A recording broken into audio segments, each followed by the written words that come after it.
Mr. Speaker, I would love to yield some time now to my colleague from Minnesota. Michele Bachmann is in her second term, but you would think it was her 10th term. She's doing an outstanding, very knowledgeable on this issue, and I'll gladly yield to my colleague. I want to thank the gentleman from Georgia, Mr. Gingrey. He's done a marvelous job laying the groundwork and pouring the pillars of this important discussion. This is historic, as we all know. Our colleagues understand how historic this level of spending is. Never before in the history of this country have we seen the type of profligate spending that has occurred just since January of this year.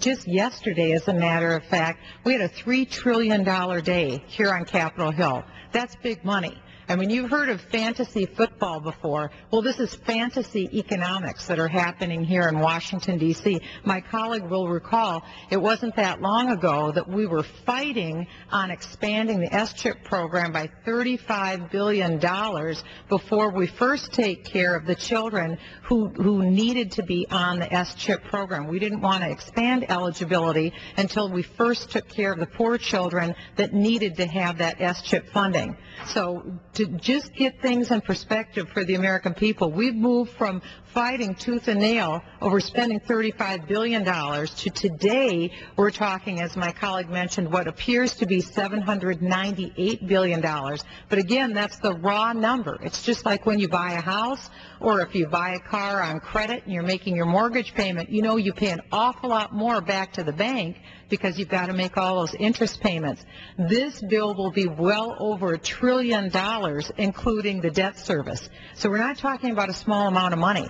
And just also to put this in perspective and in context, normally this Congress spends about $1 trillion a year in federal discretionary spending. And we'll take, perhaps 1,000, 1,200 votes in the course of a year until we finally spend about $1 trillion in spending. Well, consider, it wasn't even the end of January, and this body spent in one vote what this body normally spends in over 1,000 votes over the course of 12 months to spend in discretionary spending. And remember, this body hasn't even taken up yet the normal appropriations bills that we have to take up for parks, public safety, education. We haven't even gone there yet with regular budgetary spending that is the duty of this House of Representatives to spend.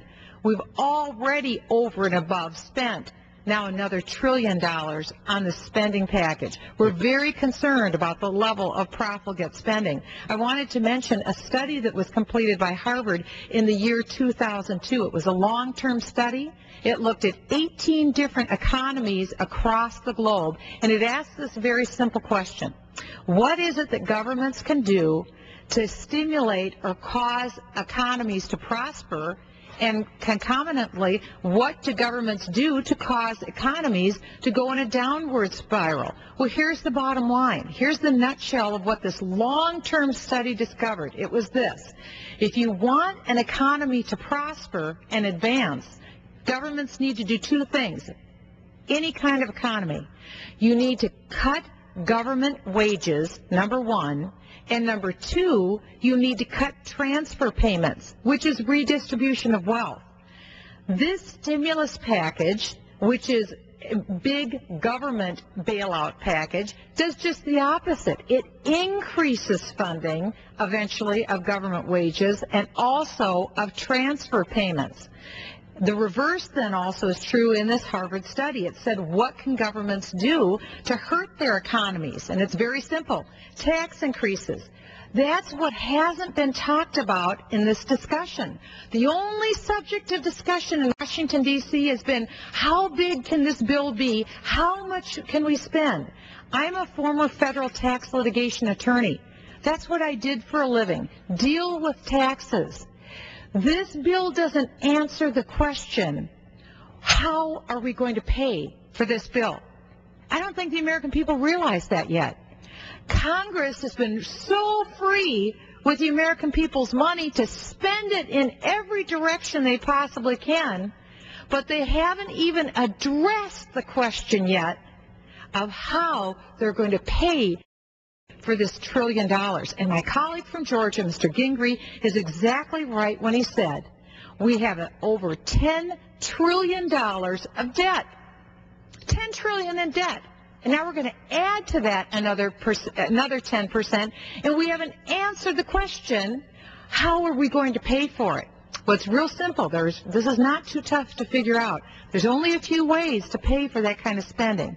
You either borrow it from other countries, or you increase the tax load on your citizens, or the federal government prints money and puts that money out into the money supply. Well, what does that mean? Massive tax increases, we already know. It's going to hurt the individual. It'll hurt the economy. What about borrowing? Borrowing is the same thing. We have to pay that money back, and we pay it back to other countries. Well, guess what? Other countries right now are suffering globally with their economies as well.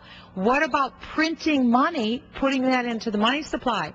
We could do that, but that's the cruelest tax of all, because that's the tax of inflation. So hard-working, prudent Americans who've done all the right things, who've invested well, will see the value of their dollar drop dramatically because their money isn't worth what it once was. If the gentlelady will yield I'll be happy to yield